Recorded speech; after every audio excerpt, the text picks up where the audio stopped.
আসসালামু আলাইকুম ভিউয়ার্স, আশা করি আপনারা সবাই ভালো আছেন। তো দীর্ঘ প্রতীক্ষার পর কিন্তু আপনাদের যে ডিগ্রি এবং অনার্সের যে অনলাইন ওয়েবসাইট আছে এটার কার্যক্রম কিন্তু শুরু হয়ে গেছে। তো আপনারা চাইলেই কিন্তু ডিগ্রি এবং অনার্সের যে ওয়েবসাইট আছে এটাতে এসে প্রবেশ করে দেখতে পারেন যে আপনাদের যে ওয়েবসাইটের কাজ এটা কিন্তু সম্পূর্ণ হয়ে গেছে। এবং আপনাদের সেই সাথে বলতে চাই যে আপনাদের ডিগ্রি প্রথম মেধা তালিকায় এবং অনার্সের যে রিলিজ স্লিপের আবেদন 2-1-এর ভিতরেই কিন্তু আপনাদের শুরু হতে যাচ্ছে। এটা একটা কিন্তু আপনাদের জন্য গুড নিউজ। তো কার্যক্রম যেহেতু শুরু হয়ে গেছে, তো আশা করা যায় আপনাদের 2-1-এর ভিতর ডিগ্রি এবং অনার্সের এই যে ডিগ্রির যে প্রথম মেধা তালিকা এবং অনার্সের যে দ্বিতীয় রিলিজ স্লিপ এটার কার্যক্রম কিন্তু শুরু হয়ে যাবে। এবং আপনারা দেখতে পাচ্ছেন যে জাতীয় বিশ্ববিদ্যালয়ের কিন্তু 2টা নোটিশও প্রকাশ করা হয়েছে ইতিমধ্যে।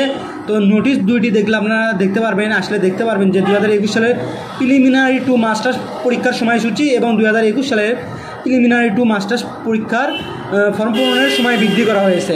এই 2টি বিজ্ঞপ্তি কিন্তু এই যে অনার্স অ্যাডমিশন এই ওয়েবসাইটে কিন্তু প্রকাশ করা হয়েছে এবং জাতীয় বিশ্ববিদ্যালয়ের ওয়েবসাইটেও কিন্তু প্রকাশ করা হয়েছে। তো আজকের ভিডিওটি এই পর্যন্তই। ভিডিওটি যাদের ভালো লেগেছে অবশ্যই শেয়ার করবেন এবং লাইক করবেন এবং চ্যানেলটি সাবস্ক্রাইব করবেন।